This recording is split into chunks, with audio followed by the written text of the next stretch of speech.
peace in the Middle East. Israel and Christians are coming together in a way they have never been before. But is this the end of Hamas and radical Islam?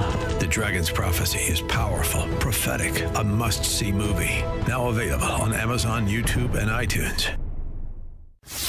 Now, from the Signature Bank Studios, this hour of the Shaun Thompson Show is sponsored exclusively by DonleyAuctions.com. They need your guns. Sell for top dollar. DonleyAuctions.com. From the streets of Melrose Park to the trading floor of the Merc, he's fought for every dollar he's ever earned. And now, with personal liberty and our system of capitalism under assault in America, he's here to seize back our rights from the government. With a cigar in one hand and a copy of the Declaration of Independence in the other, he's Shaun Thompson. And this is the Shaun Thompson Show. Some folks are born made to wave the flag. Ooh, they're red, white, and blue.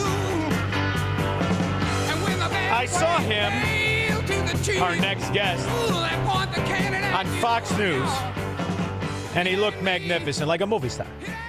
And I was listening to a radio show and a news clip, but somebody said skullduggery. So I don't know if I'm wearing off on him or he's wearing off on me, but one thing's for sure. When he goes on and talks about money and business and economics and the financial raping of the American people in the name of debt or entitlements, he's second to none. E.J. Antoni. Dr. E.J. Antoni. How are you, handsome? All right, is it a secret? And begin. All right, we've lost E.J. Antoni. That was a hell of an introduction. Shaun, can you hear me? Now I can. What happened? I have to be worried. If the NSA gets a hold of this, you're going to end up in a van screaming. That's where I am right now. No, Shaun, it's great to be back with you. Thanks for having me again. No, I appreciate it. You know, as the numbers come in of the money that's stolen in the name of Minnesota, in the name of California, and there are two big ones that are kind of missing. New York had a big scandal. Maine is a tremendous scandal. But there is nothing about the capital of Democrat mafia corruption known as Illinoisistan and Chirac. Nothing. Are they going to take a look at the place that made government corruption an art form, where the guy on FBI tapes to a governor who was convicted of crime, but the guy who was on the tape trying to buy the office is now the governor? I mean, can you imagine what the numbers really are?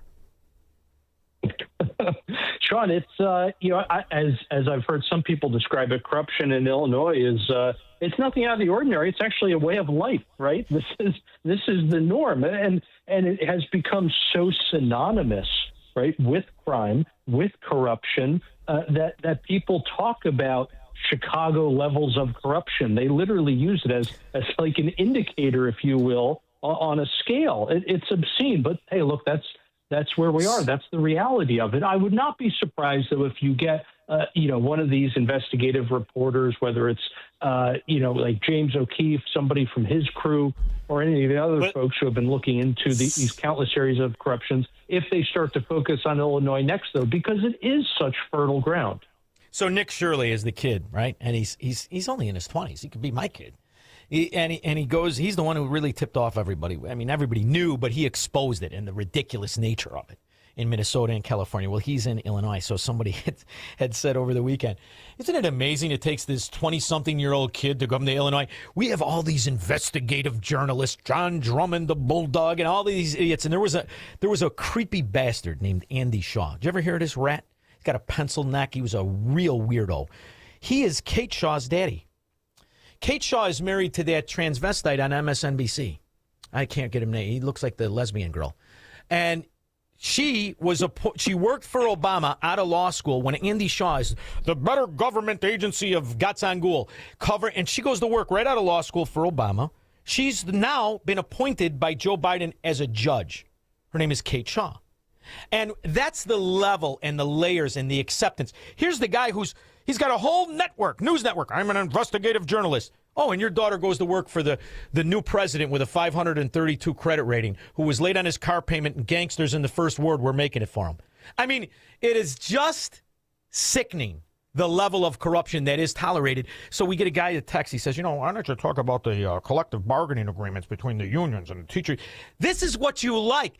At a level when the people like the corruption and they aspire to be in on it rather than rip it out, you've got these little mini Soviet unions. They just call them Democrat states, but they're Ukrainian, Soviet, oligarch kleptocracies. They're corrupt and they like it. And that's our real problem, isn't it?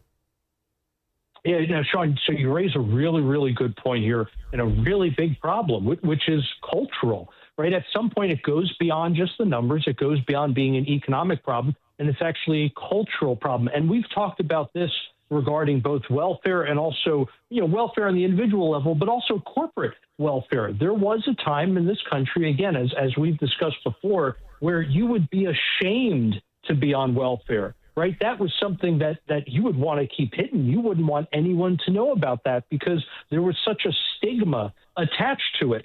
Whereas today, people have an entitlement mentality and they actually brag about everything they buy on welfare. People do these, they call them, I think, food stamp hauls, where they get their check and then they run out to Walmart and they buy carts, literally carts full of stuff. And then they make videos on TikTok and stuff and brag about all of the food that they were able to buy, half of which is just junk. And so that is the same kind of mentality. That is the same kind of outlook, I guess you could say, that a lot of people have when it comes to government corruption, quite frankly. And so instead of looking at it like you were describing, something that needs to be rooted out, people instead want to know, well, how do I get in on this? In other words, it's no longer about, as JFK said, what you can do for your country, but it's all about what your country can do for you. And when you realize that the country really, truly just means taxpayers, it is what you're really saying is not how can I serve my fellow man, but how can I rob my fellow man of the taxes which he has paid.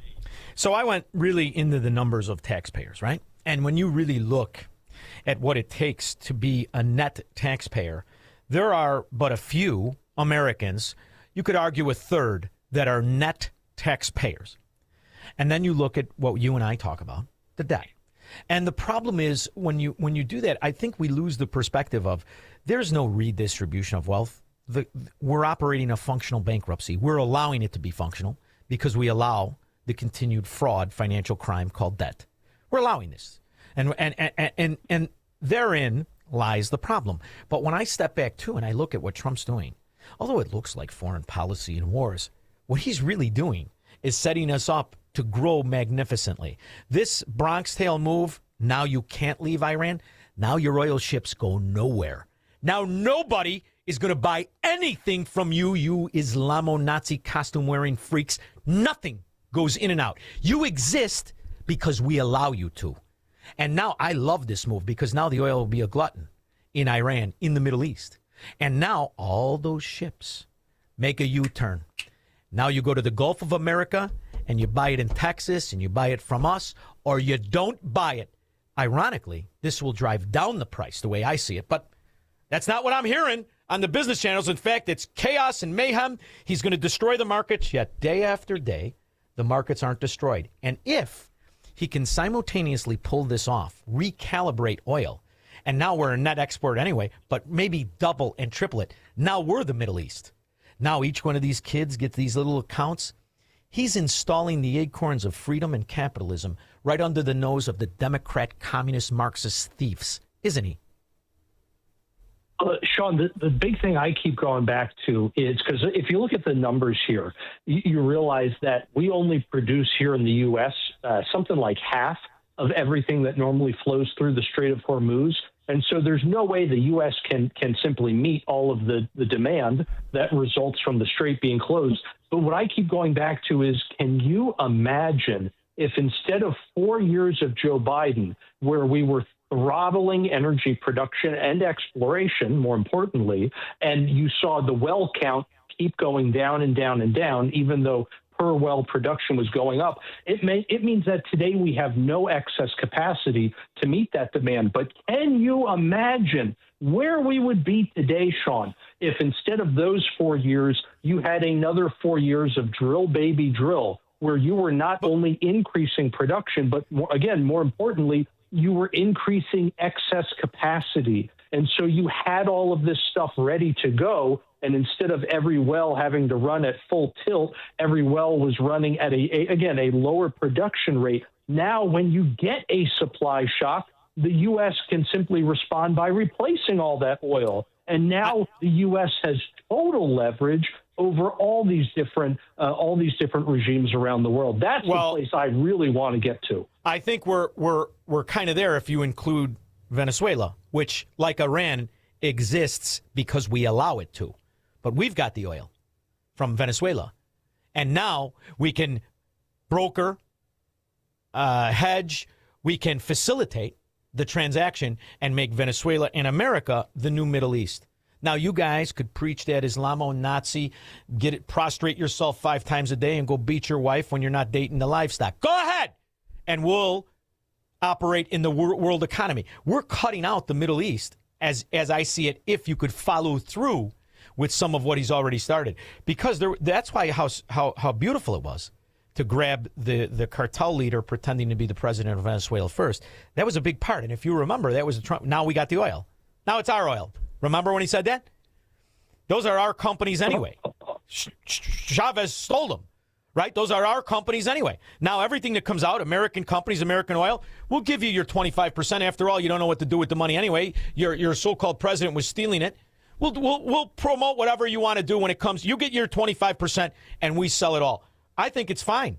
I think I'm perfectly fine with it, because when you realize that we're the ones that installed these theocracies in the Middle East, it was our oil barons that financed Jimmy Carter, that brought in the Islamo-Nazis in Iran and chased out the Shah. Nixon would have never done that. You know, the more you look at how this oil market's been manipulated and bastardized and then driven into a cartel of OPEC, the more I see he's not just ripping apart NATO. He's ripping apart OPEC. And he has it with the support of some of the people in the Middle East who just want to be in on the New Deal. I think but maybe I'm promoting what I want to happen because I don't want to be subservient to the Islamo-Nazis anymore. Maybe I'm just speculating, but I'm a speculator. You can take the speculator out of the exchange, but you can't take that instinct out of the speculator, right? Yeah. No, Shaun, you could recalibrate everything. Look, Venezuela definitely gave us a nice cushion there, right? But even with Venezuela, they're producing right now only about 10%. Think of that, about 10% of where they could be. And all that lost production basically came from the fact that the dictator who kicked out all of the innovators and who kicked out the American oil companies, right? They mismanaged the wells and the infrastructure so badly and let it fall into such disrepair that they're just way below their actual capacity. The problem here is that it's just going to take years to fix things. It's literally going to take years to have to re-drill some of the wells, right, to rebuild some of the pipelines and the shipping infrastructure. So I just wish that we hadn't had 4 years of Biden, basically, that we had 4 years of continual research and development here in the U.S. in our own oil and gas industry, because then I think we would be in an even better position today. Well, to quote my favorite Duke brothers, turn those machines back on and let's jack up the volume here. And the reality is we also have another little benefit. We have liquefied natural gas.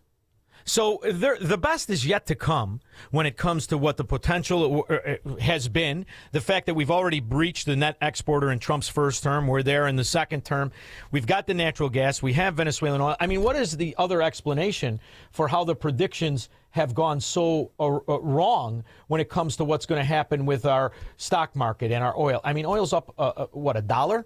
$1.30? And you could say he shut the straits off.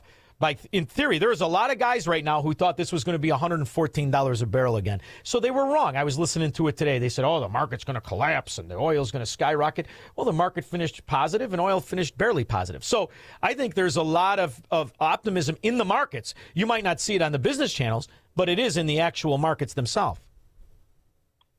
Yeah, and I think the extreme backwardation that we've seen in crude, and apologies if you've already talked about this, but I think the huge difference between like futures prices and then dated Brent, for example, or even dated WTI shows you that markets are not anticipating this conflict is going to last for a year. Right? They are anticipating you're going to get back to at least relatively normal levels of crude coming out of the Middle East pretty soon. Not tomorrow, not next week, but in the coming months, right? So markets are certainly not pricing in a long war here. And I think that should, that tells you a lot in terms of where the collective wisdom is pointing.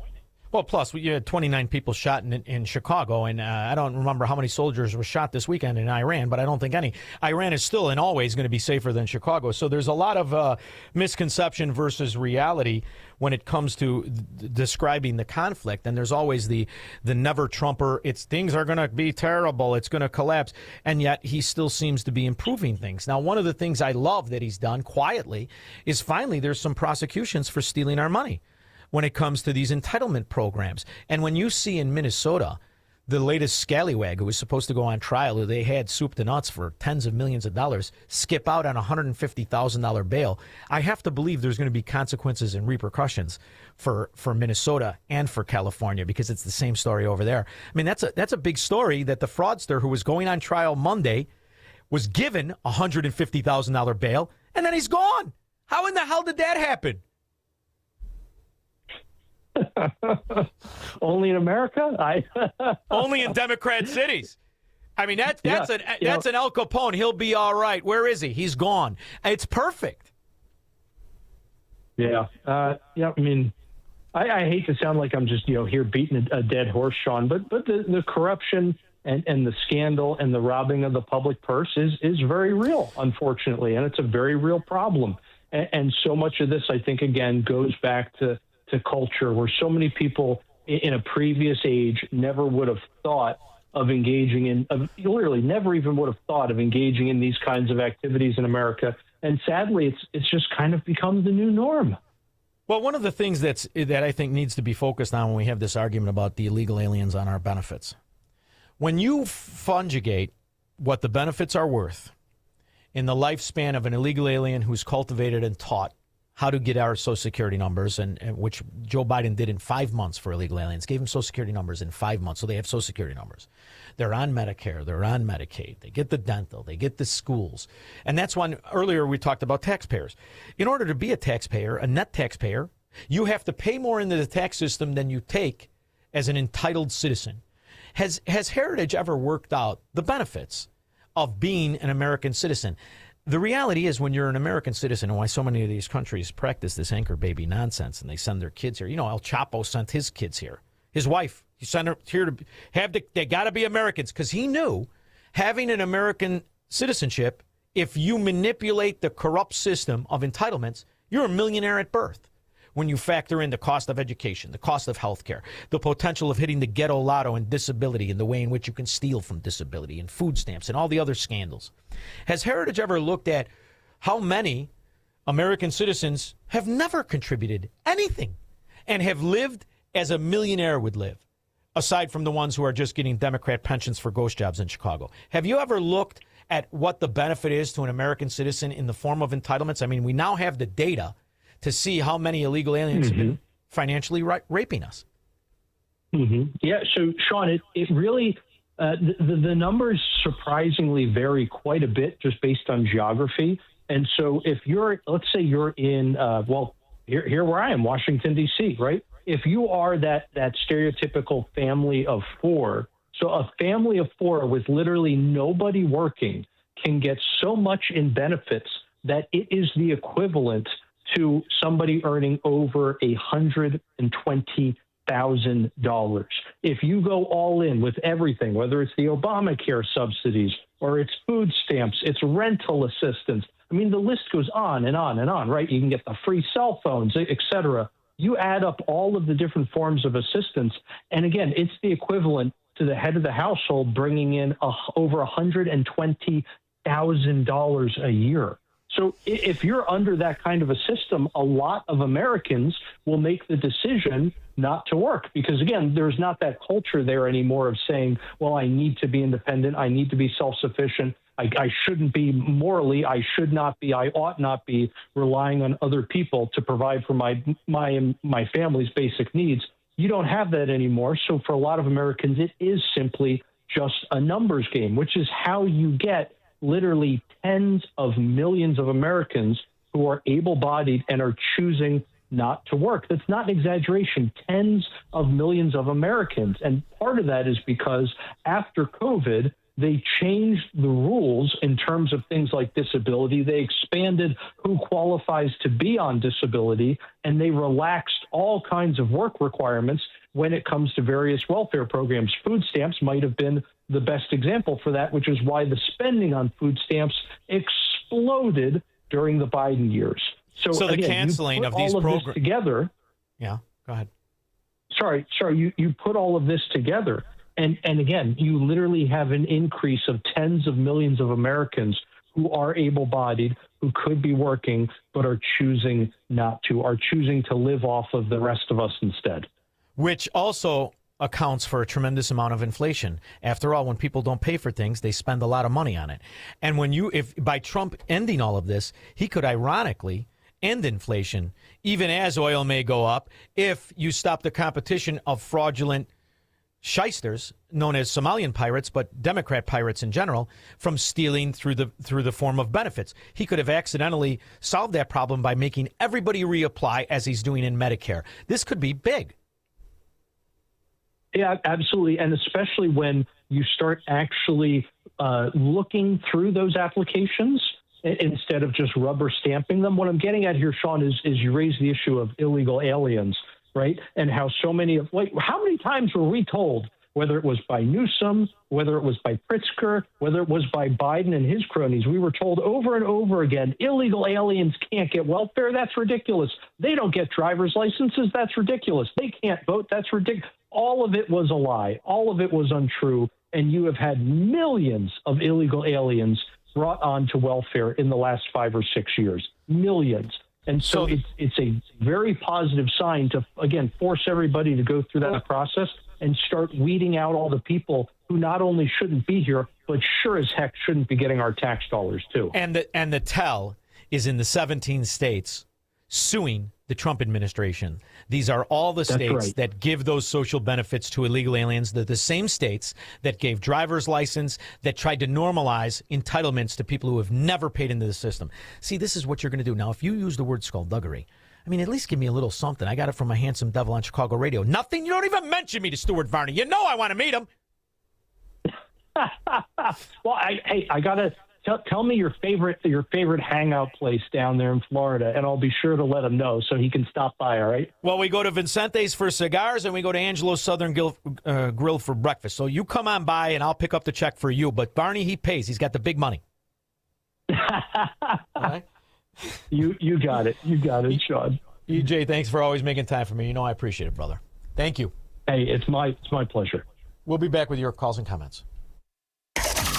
What if everything you've been told about government, healthcare, poverty, energy, and even science is a carefully constructed lie? In Shaun Thompson's new book, What If It's All a Lie? Shaun Thompson dismantles the myths at the core of modern America. This is the book the ruling class doesn't want you to read. And once you do, you won't see the world the same way again. Order your copy today at ShaunThompsonShow.com/book. Your financial future deserves more than just a financial strategy. It deserves a dedicated resource. Meet Michelle Ashute with West Point Financial Group, a Mass Mutual firm. With almost 2 decades of experience, Michelle builds lifelong relationships, guiding families through legacy strategies from grandparents down to grandkids, helping people secure their financial independence. Michelle